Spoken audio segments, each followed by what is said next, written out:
আমি এবং আমার ছেলে একদিন একসাথে ঘুমাচ্ছিলাম। আমার স্বামী বিদেশ থাকে। আমার শরীরটা খুব খারাপ হওয়ায় আমি আমার ছেলেকে আমার সাথে ঘুমানোর কথা বলি। কিন্তু হঠাৎ একদিন রাতে যখন আমি ছেলের সাথে ঘুমালাম, তখন আমি অর্ধেক ঘুমের মধ্যে আছি এমন অনুভব করলাম। কেউ আমার সাথে বাজে কিছু করার চেষ্টা করছে। ঠিক সেই মুহূর্তে আমার ঘুম ভেঙে যায়। আর ঘুম ভেঙে আমি দেখলাম আমার ছেলে পাগলের মতো কি যেন করতে চাইছে। আর তা দেখে তো আমার মাথায় আগুন ধরে গেল। বন্ধুরা, আমার ছেলে কি করেছিল সেদিন রাতে যা দেখে আমার পুরো মাথায় নষ্ট হয়ে গিয়েছিল। জানতে হলে পুরো গল্পটি শুনতে হবে। তাহলে চলুন বন্ধুরা, গল্পটি শুরু করি। গল্পটি শুরু করার আগে বন্ধুরা, তোমাদের নিকট আমার বিশেষ অনুরোধ, দয়া করে তোমরা আমার চ্যানেলটি সাবস্ক্রাইব করে আমাকে সাপোর্ট করবা। আমি পূর্ণিমা। আমি দেখতে খুবই সুন্দরী, লাবণ্যময়ী। আমার বয়স 34 বছর। আমি ঢাকায় বনশ্রীতে থাকি। আমার এক ছেলে এক মেয়ে। মেয়ের বয়স 12 আর ছেলের বয়স 16। আমার বিয়ে হয়েছে এক প্রবাসী স্বামীর কাছে। বিয়ের কিছুদিন পর আমার স্বামী বিদেশে প্রবাসে চলে যায়। তারপর থেকে আমাকে অনেক কষ্ট করতে হয়েছে। একটি ছোট্ট ছেলেকে নিয়ে আমার খুব কষ্টে দিন কাটছিল। দেখতে দেখতে আমার ছেলে এবং মেয়ে উভয়ই বড় হয়ে গেল। বর্তমানে আমার ছেলের বয়স 16 আর মেয়ের বয়স 12। দুই ছেলে মেয়ে নিয়ে খুব সুখের সংসার আমার। তারা দুজনেই পড়ালেখায় ব্যস্ত। কিন্তু মনের মধ্যে একটাই কষ্ট আমার। বিয়ের পরে প্রায় বেশিরভাগ দিনেই আমি স্বামী ছাড়া থাকতে হয়েছে। বলতে পারেন আমি খুব একটা বেশি স্বামীর আদর পাই নাই। কারণ সে বিদেশ থেকে মাঝে মধ্যে ছুটিতে আসতো আর অল্প কিছুদিন থেকে চলে যেত। তারপর আবার 5 বছর পর 3 থেকে 4 মাসের ছুটি নিয়ে আসতো। তারপর আবার চলে যেত। তাতে আমার কিছু হতো না। মনের কষ্ট মনেরই রয়ে যেত, বরং আরো আগুন জ্বালাইয়া তুইয়ে চলে যাইত। তারপর কিছু দিন শুধু কালি চটপট করতাম। এইভাবেই চলতো আমার জীবন। তাই বলছি বন্ধুরা, স্বামীর আদর আমার জীবনে খুব কমই পাইতাম। কিন্তু আমার কি ভাগ্য বন্ধুরা, সেই স্বামীর আদর, সোহাগ, মায়া, মমতা সব দিয়ে ভরিয়ে দিয়েছিল আমার ছেলে অনিল। আমি কখনো কল্পনাই করতে পারি নাই যে আমার ছেলে অনিল আমাকে এত সুখ দিবে। বন্ধুরা, আমার ছেলে অনিল, সে ক্লাস এসএসসিতে পড়তেছে। দেখতে খুব সুন্দর শান্তর, আমার মতোই হয়েছে। আমার ছেলেও হ্যান্ডসাম, অনেক স্মার্ট। যে কোনো মেয়ে দেখলেই আমার ছেলের প্রেমে পড়ে যায়। আমি আমার ছেলের প্রতি অনেক যত্ন নিতাম, মানে অনেক ভালোবাসতাম আমার ছেলেকে। সবসময় আমার ছেলের সাথে আমি ফ্রি থাকার চেষ্টা করতাম। আমার ছেলের সাথে আমি বন্ধুর মতো সব সময় আচরণ করতাম। বন্ধুরা, একদিন রাতের ঘটনা। আমার ছেলে ওয়াশরুমে গিয়েছিল। ওয়াশরুম থেকে বের হতে একটু দেরি হচ্ছিল। হঠাৎ করে আমার ছেলের মোবাইলে একটি মেসেজ চলে আসলো। মেসেজটি দেখে আমি খুব হিমশিম খেয়ে গেলাম। মেসেজটা খুব বিশ্রী ভাষায় লেখা ছিল। তবে বন্ধুরা, এইটুকু বুঝতে পারছি যে মেয়েটি আমার ছেলেকে মেসেজটা দিয়েছে, সে নিশ্চয় আমার ছেলের খুব পরিচিত এবং সে আর আমার ছেলের মধ্যে নিশ্চয় খারাপ কোনো সম্পর্ক আছে। প্রকৃতপক্ষে মেসেজটি দেখে আমার মন খারাপ হয়ে গেল। মেসেজটি দেখে আমি মনে মনে ভাবলাম, কে এই মেয়ে? তাহলে কি আমার ছেলে এই মেয়ের সাথে সম্পর্কে জড়িয়ে গেল? আমার ছেলে কি তাহলে নষ্ট হয়ে গেল? যদি তাদের মধ্যে এরকম ধরনের সম্পর্ক নাই থাকে, তাহলে কেনই বা এই মেয়েটি এরকম বিশ্রী মেসেজ দিবে? মেসেজটি দেখে আমার মনটা খারাপ হয়ে গেল। মনে মনে ভাবলাম, তাহলে আমার ছেলেকে কি আমি জিজ্ঞেস করব মেয়েটিকে? কিছুক্ষণ ভেবে তারপর ভাবলাম, যদি আমি আমার ছেলেকে জিজ্ঞেস করি, তাহলে সে হয়তো কষ্ট পাবে না। আমাকে বিকল্প চিন্তা ভাবনা করতে হবে। যেভাবেই হোক এই মেয়ের কাছ থেকে আমার ছেলেকে বাঁচাতে হবে। তা না হলে আমার ছেলের পড়ালেখা সহ আমার ছেলের ভবিষ্যৎ একেবারেই শেষ। পরের দিন আমার ছেলে স্কুলে যাবে। ছেলের পেছন পেছন আমিও গেলাম। কিন্তু আমার ছেলেকে বুঝতে দিলাম না যে আমি তাকে ফলো করছি। স্কুলে যাওয়ার কথা বলে আমার ছেলে দেখলাম স্কুলে না গিয়ে সে অন্যদিকে যাচ্ছে। আমি ওর পিছন পিছন ছুটলাম। কিছুক্ষণ যাওয়ার পর দেখলাম একটা মেয়ে আমার ছেলের জন্য দাঁড়িয়ে রয়েছে। আমার ছেলেও তার কাছে চলে গেল এবং তারা সেখান থেকে অন্য কোনো এক জায়গা চলে যাচ্ছে। আমি তাদের পিছন পিছন গেলাম। যাওয়ার পর দেখলাম তারা এমন এক জায়গায় গেল যেখানে মানুষ সচরাচর যায় না, একেবারে নির্জন জায়গা। খুব কম মানুষই সেখানে যায়। আমার আর বুঝতে বাকি রইল না, আমার ছেলে নষ্ট পথে চলে যাচ্ছে, যে পথ মোটেও তার ভবিষ্যতের জন্য ভালো না। তারপরেও তারা সেই নির্জন জায়গায় কি করে তা জানার জন্য এবং তা নিজের চোখে দেখার জন্য চুপি চুপি সেখানে গেলাম। আমি দেখতে পেলাম তারা জঙ্গলে একটি খুঁড়ে ঘরের ভিতরে প্রবেশ করছে, তাও আবার ভাঙ্গা, মনে হচ্ছে অনেক দিনের পুরনো। চোখের পলকেই তারা দুজন সেখানে ঢুকে গেল। আমিও চুপি চুপি তাদের পিছনে গেলাম। ভাবলাম আজকে তাদেরকে হাতে নাতে ধরবা। তারা ঘরে প্রবেশ করার পর আমি চুপি চুপি করে সেই ঘরের জানালার পাশে গেলাম। তারপর আমি সেই খুঁড়ে ঘরের জানালার পাশ দিকে একটু উকি দিলাম। জানালা দিয়ে উকি দিতেই যা দেখলাম তাকে আমার দু চোখ মুজে গেল। অনেক কষ্ট করে তাকালাম, দেখলাম আমার ছেলে এবং সেই মেয়েটার কি রোমান্টিক দৃশ্য। মনে হচ্ছে তারা যেন নতুন কোনো দুনিয়ায় হারিয়ে গেছে। তারপরেও আমি কিছুক্ষণ তাদের দৃশ্য দেখলাম, সেই সাথে আমার চোখ চলে গেল আমার ছেলেই সেই ইন্টারেস্টিং জায়গায়। আমার ছেলেরটা দেখে তো আমি পুরাই অবাক। ছেলেরটা এত নাদচ নুদুচ হলো কি করে? দৃশ্যটা দেখার পর ভাবলাম, এখন আমি আমার ছেলে আর এই মেয়েটাকে হাতে নাতে ধরব। কিন্তু আমার মনের মধ্যে বাধা পড়ে যায় যে এই মুহূর্তে যদি আমি তাদের ধরতে যাই তাহলে দুর্ঘটনা পড়ে যেতে পারি। দৃষ্টি কিছুক্ষণ দেখার পর আমি তাদেরকে সেখানে কিছু না বলে বাসায় চলে আসলাম। তবে দৃশ্যটি দেখার পর বারবার তাদের সুন্দর দৃশ্য চোখের মধ্যে ভাসতেছে। আমি খুব চিন্তায় পড়ে গেলাম। মনে মনে ভাবতে লাগলাম কি করা যায়। আর এইসব যদি তার বাবা শুনে তাহলে আমার সাথে অনেক ঝগড়া করবে, রাগারাগি করবে এবং কি আমাকে মারধরও করতে পারে। ছেলেকে এইসব কারাপি থেকে রক্ষা করার দায়িত্ব আমার। ছেলের এইসব দেখে মনে মনে সিদ্ধান্ত নিলাম, আজকে ছেলে বাসায় ফিরলে একটা ব্যবস্থা করব। মনে মনে এও ভাবতে লাগলাম কি ব্যবস্থা করব, কি করা যায়। এসব বিষয় তো আবার কারো কাছে শেয়ার করা যায় না। অনেকক্ষণ ভাবতে ভাবতে মাথায় একটা আইডিয়া এলো, আর এই আইডিয়াটাকেই কাজে লাগানোর চেষ্টা করলাম। প্রায় সন্ধ্যা বেলা আমার ছেলে স্কুল থেকে বাড়ি ফিরল। আমি বললাম, বাবা অনিল, তোমার স্কুল থেকে আসতে এত দেরি হলো কেন? অনিল বলল, মা স্কুল শেষে প্রাইভেট পড়ছিলাম তাই আমার আসতে একটু দেরি হয়ে গেল। ছেলের এমন গোছানো মিথ্যা কথা শুনে আমি অবাক হয়ে গেলাম। আমি তো বুঝতেই পারছি সে কোথায় থেকে বাড়িতে ফিরল, কিন্তু আমি তাকে বুঝতে দিলাম না। আমি ভাবলাম, যদি আমি তাকে কিছু বলি তাহলে হয়তো এতে হিতের বিপরীত হয়ে যেতে পারে। তাকে আমার কৌশলে বসে আনতে হবে। সেদিন থেকেই আমার ছেলের সাথে প্রেমের অভিনয় শুরু করি, যাতে কোনো মেয়ে আমার ছেলেকে নষ্ট না করতে পারে এবং আমার ছেলেকে আকৃষ্ট না করতে পারে। সেজন্যই আমার এই চিন্তা ভাবনা। কিন্তু এই চিন্তা ভাবনা যে এত গভীরে চলে যাবে তা কখনো কল্পনাও করতে পারিনি। সেই দিন রাতে আমি আমার ছেলেকে বললাম, বাবা অনিল, তোমার মুখ এমন দেখাচ্ছে কেন? অনিল বলল, না মা, কিছু না। তারপর আমি বললাম, অনিল, আজকে তোমার সাথে আমি একটু গল্প করব।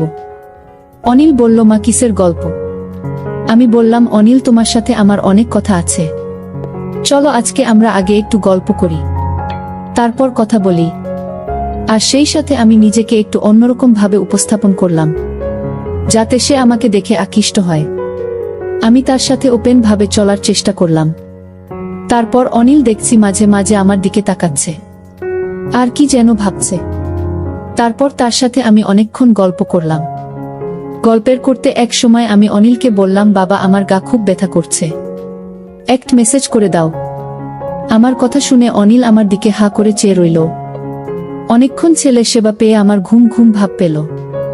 তারপর আমি অনিলকে বললাম, বাবা অনিল, আজকে আমার খুব খারাপ লাগতেছে, তুই আজকে আমার এখানে থাকবে। কেন জানি আমার ভয় ভয় লাগতেছে। অনিল বলল, আচ্ছা ঠিক আছে মা। তারপর আমি আর আমার ছেলে অনিল একসাথে ঘুমিয়ে পড়লাম।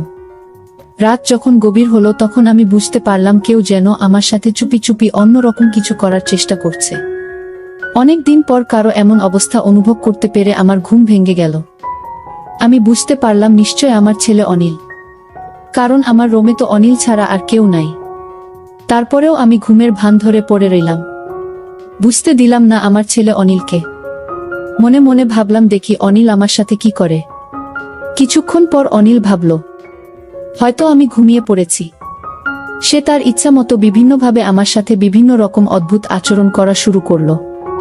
আমি ভাবলাম মনে হয় আমার ছেলে পাগল হয়ে গেছে, আর তা না হলে সে আমার সাথে এরকম অদ্ভুত আচরণ করবে কেন। তারপরও আমি নীরব থাকলাম। যখন সে খুব বেশি পাগলামি করতেছে তখন আমার ঘুম ভেঙে যায়। আমি সজাগ হয়ে বললাম, অনিল তুমি কোথায়, কি করছো? সে আমার সজাগ হওয়া দেখে বোকা হয়ে গেল। আমি বললাম, অনিল সমস্যা নাই, তোমার যা ইচ্ছা তা করো, কিন্তু বাবা আমার একটা শর্ত আছে, তোমাকে আমার ওই শর্তটা মানতে হবে।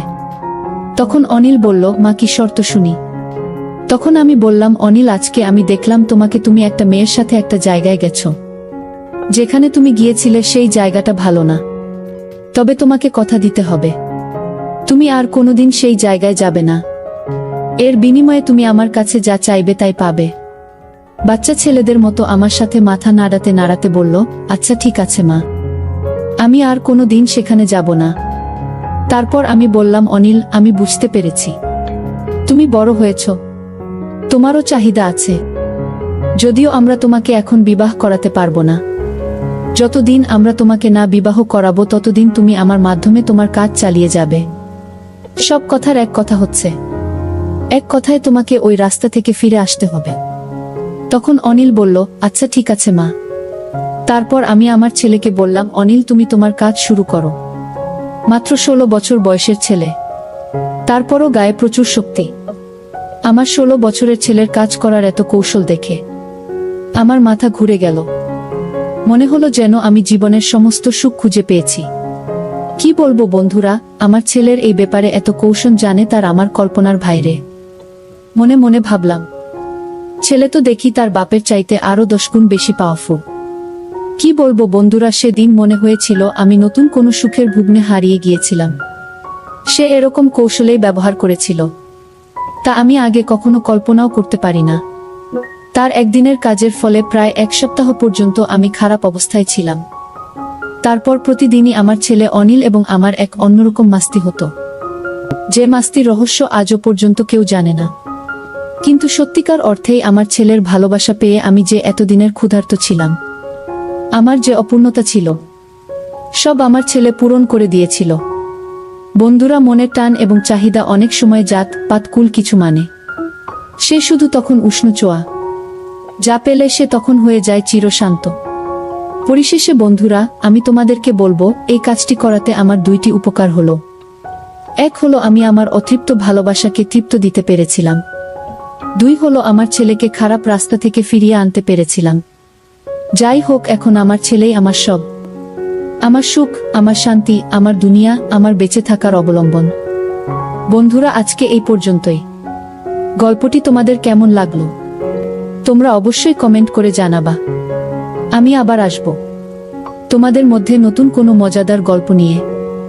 বন্ধুরা, ভিডিওটি যদি ভালো লাগে তাহলে একটি লাইক দিন। আর তোমরা যদি এইরকম ধরনের ইন্টারেস্টিং ভিডিও পেতে চাও তাহলে দয়া করে আমার চ্যানেলটি সাবস্ক্রাইব করো। পরিশেষে তোমাদের সকলের সুস্বাস্থ্য কামনা করি। জন্য তোমাদের সকলকে অসংখ্য ধন্যবাদ।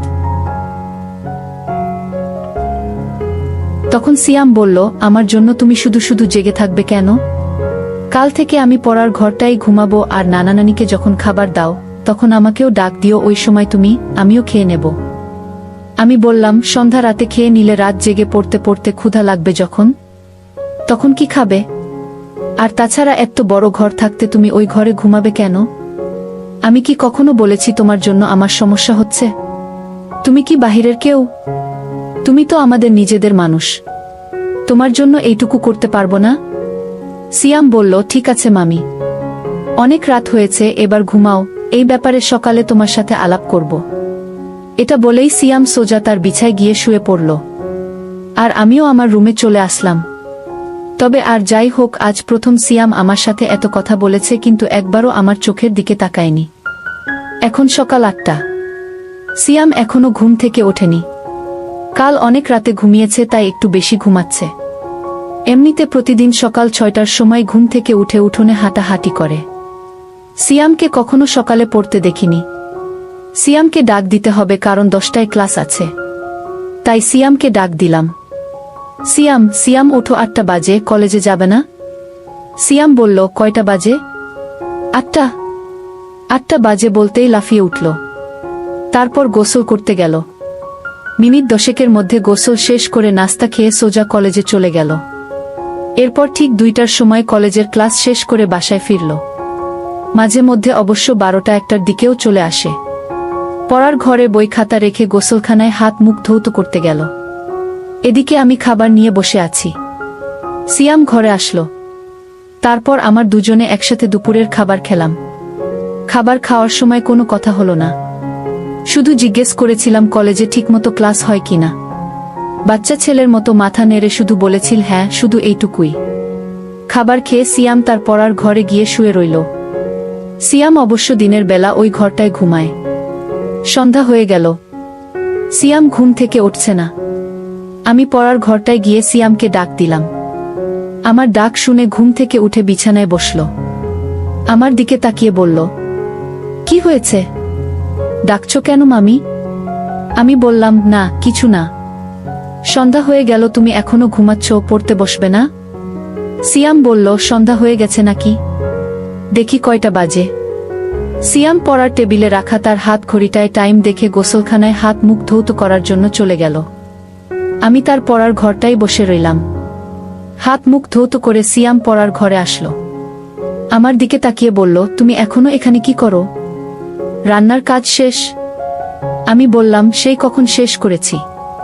কেন, ক্ষুধা লাগছে নাকি? সিয়াম বলল, আরে না, কি যে বলো, এই সন্ধ্যার সময় ক্ষুধা লাগে নাকি? তবে চা হলে ভালো হতো। আমি বললাম, চা পাতা মনে হয় ঘরে নেই। কাল থেকে তোমাকে চা করে দেব, ঠিক আছে? সিয়াম বলল, ঠিক আছে। এখন যাও, আমি পড়তে বসবো। আমি বললাম, আচ্ছা বাবা, তুমি মনোযোগ দিয়ে পড়ো, আমি গেলাম। আমি আমাদের বড় ঘরটায় চলে আসলাম। ঘন্টা 2 পরে শ্বশুর শাশুড়িকে রাতের খাবার দিলাম। শ্বশুর শাশুড়ি খাচ্ছে। আমি পাশেই বসে আছি। হঠাৎ শ্বশুর বলল, বৌমা, সিয়াম ঠিকমতো পড়ালেখা করে তো? তুমি একটু খেয়াল রেখো। আমি বললাম, বাবা আপনি কোনো চিন্তা করবেন না, সিয়াম খুব ভালো ছেলে, তাকে পড়ার জন্য বলতে হয় না।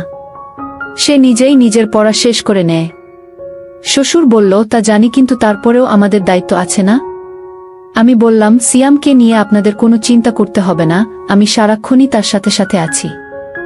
আর বাবা কাল সকালে সিয়ামের জন্য দোকান থেকে চা পাতা নিয়ে আসবেন।